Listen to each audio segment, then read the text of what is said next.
See me. Expressions and chill, yeah? See me. See me. Look into my soul, blood.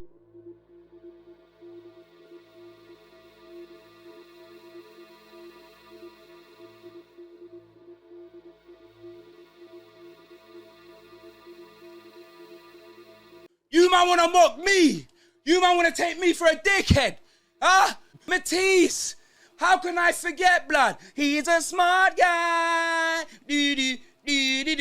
Bro, man's at home eating nerds. Yeah, man, popping sweets. Because Kai Havertz must have been wearing them Air Forces you were wearing in foot golf, blood.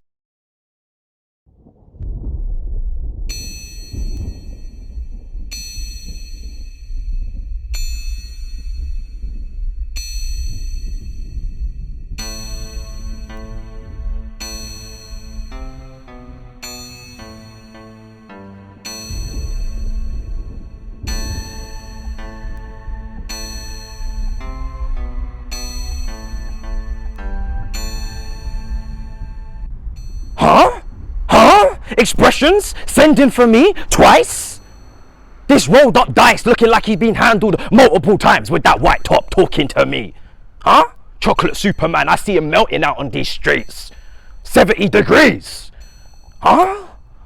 I'm seeing this brother discombobulated, stressed, huffing and puffing in his chair, stressing with the sweats, looking like he's just had sex. Crazy! Talking to me? I don't think so. Can't be.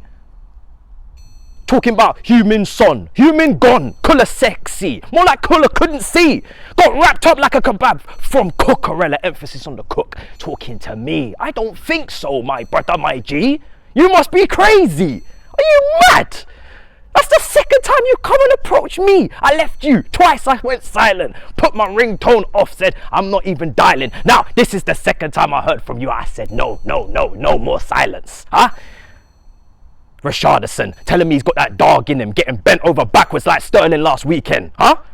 With style, doggy style.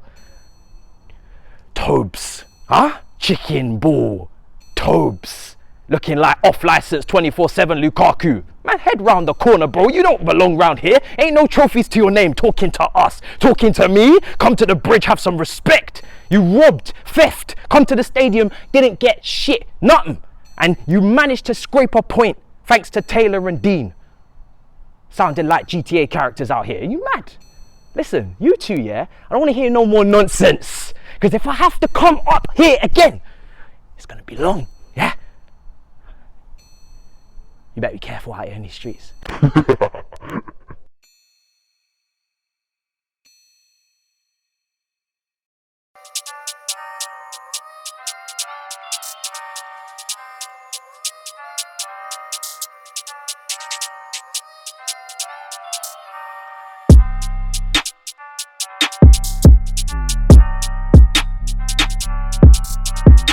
Yo people, welcome back to the Roundabout. You already know what time it is. It's time for the relaunch of this show where we wrap up the sporting events of the weekend. Now listen, I should have done this last week, but we unfortunately weren't ready with the equipment, but I'm back now. I'm filming it on my own, so brave man. At this time of night, God rest my soul. You know, you have to appreciate the hustle. But welcome back to the show. We're going to be rounding up all the football. Let's get into it because yeah, the battle at the bridge was a real battle. Okay, it was a fight. Okay, Conte, Tuchel, you know, shaking hands, looking like they're gonna spot it up. Next thing you know, they're getting sent off and getting dealt with by the referees. They're then trying to play it off in the press conferences, but we knew they were pressed, literally. Incredible though. What a game. Drama, you know, corruption, you know, people should never ref again. Anthony Taylor, you're a mug.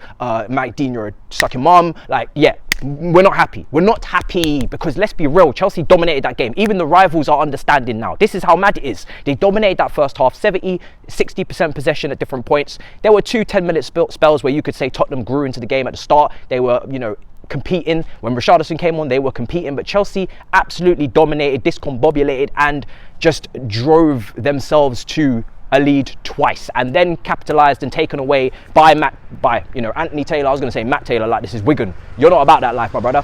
Do you know what I mean? My God, You know, it's just insane how we can have 2 decisions go against us when you have VAR right there. Video assistance referee. They're meant to assist you, my brothers. They're meant to help you, aid you, and you have somehow made your friend your enemy. Literally, you know, it's insane. They both times got it wrong, but the second time was mad. How are you gonna get your hair pulled? How are you gonna get your hair dragged?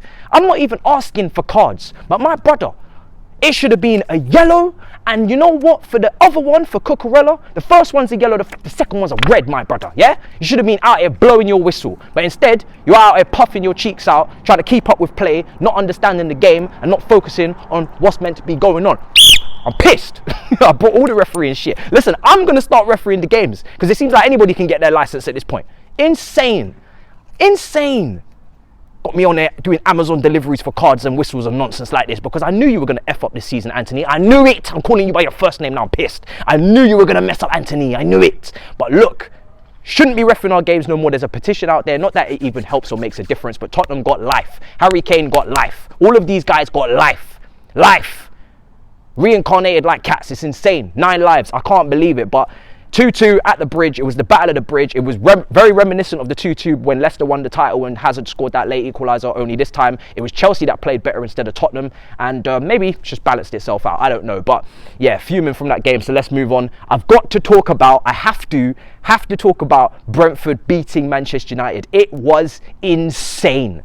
Transitions, pace, power, technique, everything. It was aggression. It was assertive. It was Joshua versus Usyk next weekend before it even happened. It was a power punch constantly. Tony passing like a Kevin De Bruyne. It was wonderful. And you know what I loved about it the most? David De Gea from Love Island. Got too comfortable in the Villa. Yeah, this weren't Villa Park, big man. This was the community stadium, and the community were against you. Are you mad? West London bus stop, and you got held up.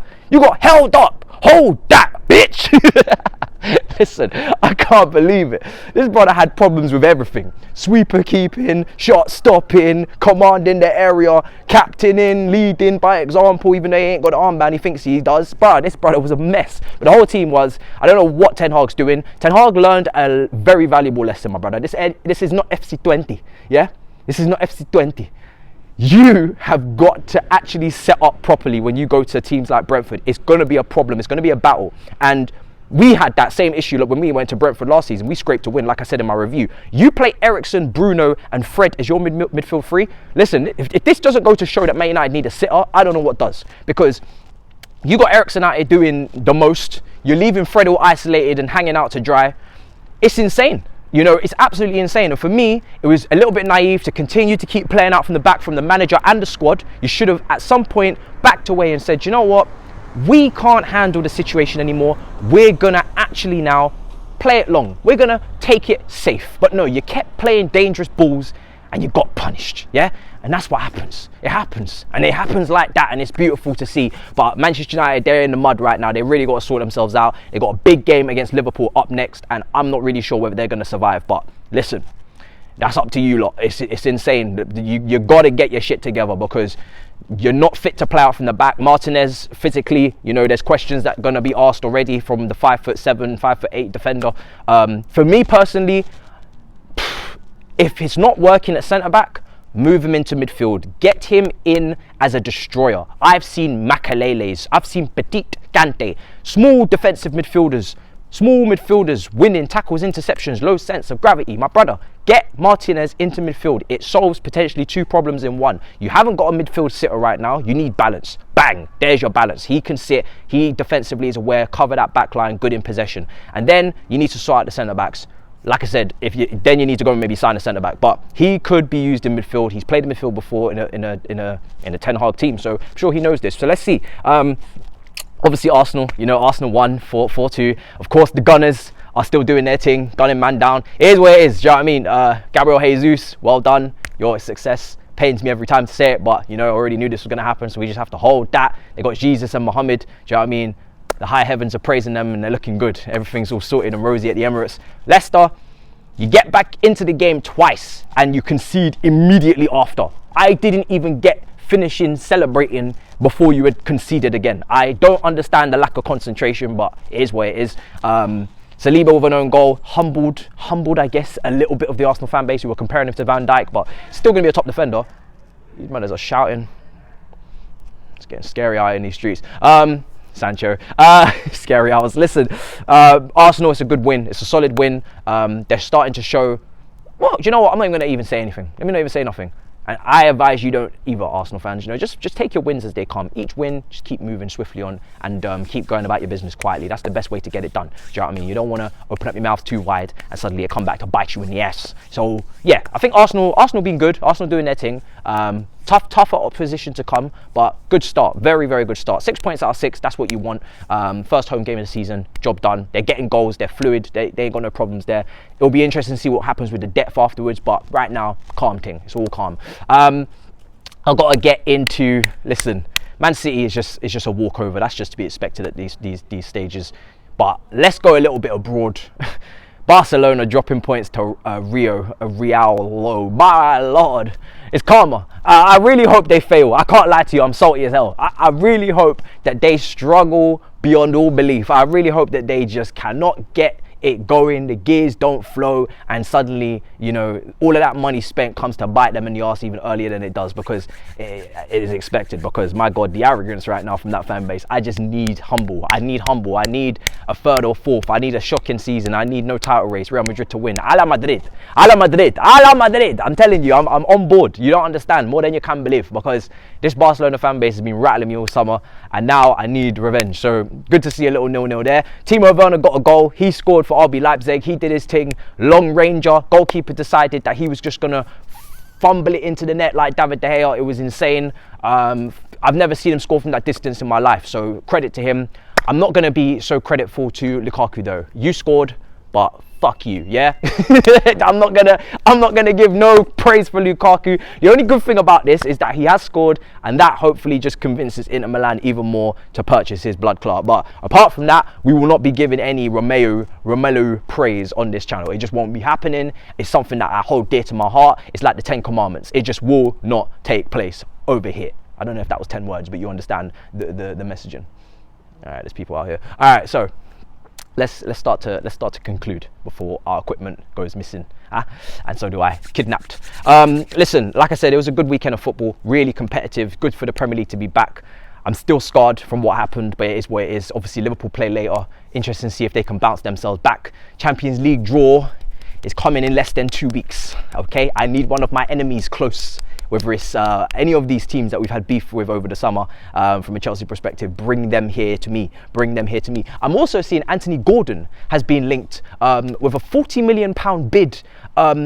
Listen, if there's any Everton fans watching this, please tell me, what are we purchasing? I know he's a young, talented player, but he hasn't exactly ripped it up now. I know he's not in a great team. I'm questioning why we're looking to spend 40 and you're asking for 50. Did I miss something? Is there something I'm missing? 50, really? I know inflation, but really? Did I miss something? Please enlighten me. Somebody tell me what the hell's going on. That's a wild one. I've never seen such madness in my life. When I seen that after the game, I thought, wow. So my day just gets worse. I've already had a bad result, and now suddenly there's bad news on the transfer front. The targets are starting to get real meaty. I'm not excited about a boomerang, or as Steve says, a bang your mam.